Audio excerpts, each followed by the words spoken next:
Live from the Heartland Mamas studio, this is the Heartland Mamas podcast. I'm your host, Heidi Henry. Remember, the Heartland Mamas podcast is available on all podcast platforms, YouTube, TikTok, Facebook, and proudly part of the Demcast USA network.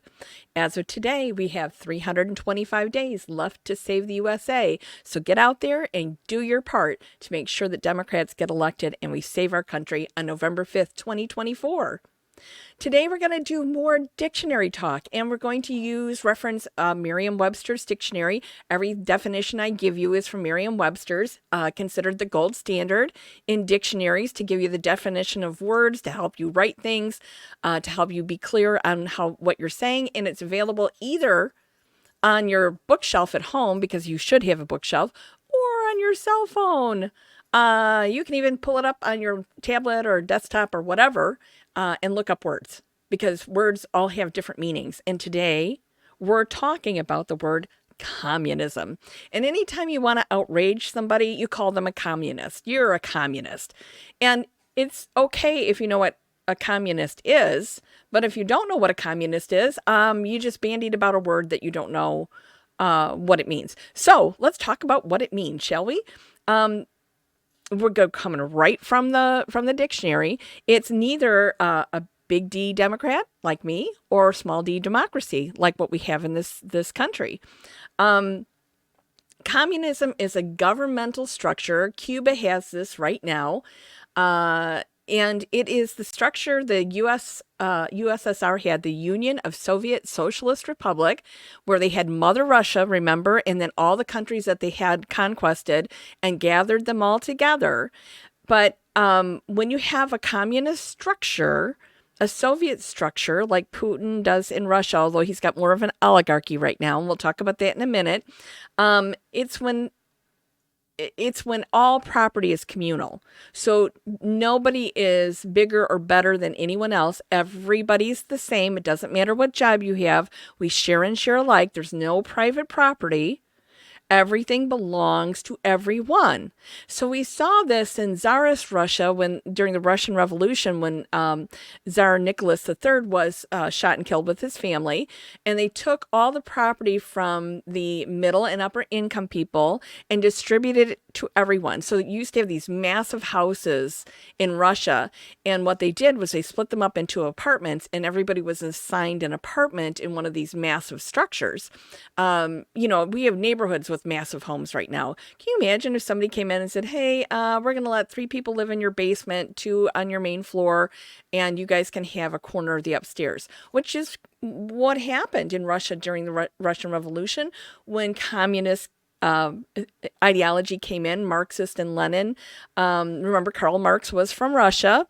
So when Putin is coming over here trying to influence our politics, he's bringing that ideology to the table. He wants us to follow along so that there's just a few oligarchs at the top and the rest of us are peasants working to support the oligarchs and sharing alike. No matter how hard we work, no matter what our work ethic is, no matter what we've had with luck and fortune, communism is everything belongs to everyone.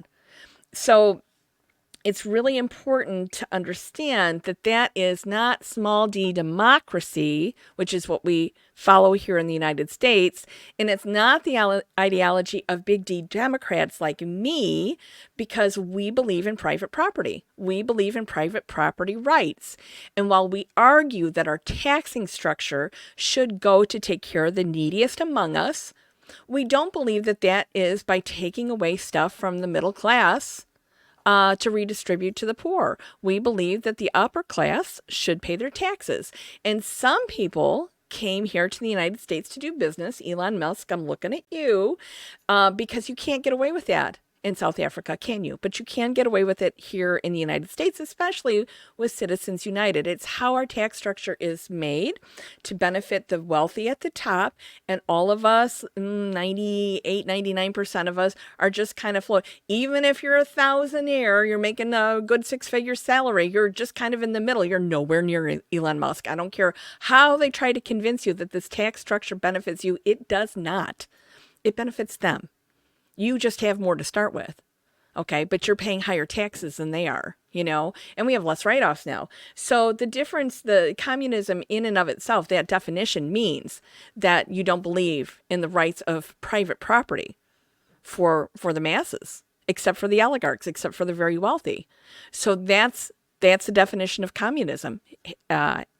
Everybody has everything, right? In Cuba, they give you an allotment of things that you can have each month. You get so much money, so much food. I remember reading one thing where they even give you a comb for your hair every 3 months. I don't know how many combs they go through, but apparently every 3 months. That's part of their allotment, which is part of communism. A cab driver makes the same as a doctor. So that's what they're espousing and what they're asking you to believe in. And over the summer, I had a Maoist work for me, and he had been a Bernie bro. Okay. And my son was a Bernie bro at one point, and I understand what Bernie Sanders is talking about and fully believe in changing the tax structure to help benefit everyone instead of just a few people.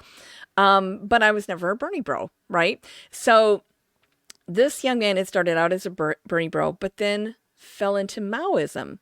So Maoism is the Chinese version of Leninism and Marxism, right? Marxism and Leninism came to us from Russia, and then spread over to China, where it became Maoism, which is communism with Chinese ideology mixed in. Okay. And remember, they had the one-child rule and a lot of other things that went into that. And no one rises above their station in communism. Where you are is where you stay, and probably where your child will be. So, and only certain people, selected people, are selected to go to higher education. Some people are not even selected to have public education or even basic education. A lot of times they don't even care if they can read or write, because that's part of communism, is kind of sorting you into where you will benefit the collective the best, meaning no individual ideology.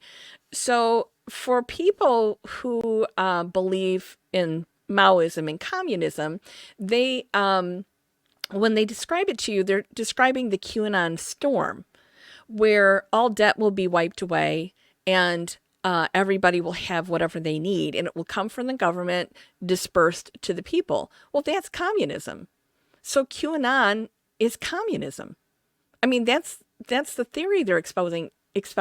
Now, look, I went down every rabbit hole, so you didn't have to find this out. I feel like I need to wash my brain out now because I couldn't believe the stuff I was reading and watching on YouTube. And I'm like, oh my gosh. So apparently the storm, which is described a lot like John's book of Revelations at the end of the Bible, which most scholars believe was actually talking about the fall of Rome. So what they're describing is that, but the fall of Rome is now the fall of the United States.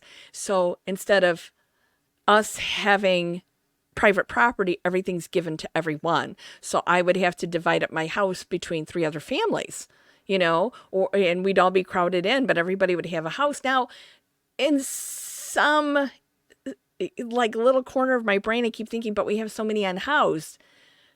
That's not the work of people with private property. That's not the work of small d democracy. That's not the work of big D Democrat. That is social programs. We talked about that a couple weeks ago. Social programs, the difference between social programs and socialism, huge difference. Socialism is a precursor to communism. Maoism is part of communism. And that is not what any big D Democrat like me wants. We like our personal property. We've worked hard for it, and we believe we should be able to keep it, and we believe you should be able to keep it. We do believe that the wealthy should pay their taxes. I think that's a better use for our tax dollars than giving them tax breaks. And that's the difference. Okay. And these people that believe in Maoism and communism and believe in the storm, it's because when you don't have much, presents falling from the sky, housing and food and clothing and a car, all sound wonderful, but that's not the reality of communism. It's taking as much as you can and giving it to those at the top, and letting everybody else be the peasants that holds up the oligarchy. So now you know the difference between communism and democracy. And from the edge of the Great Red Divide, this is Heidi Henry, and this has been the Heartland Mamas podcast. Have a great day.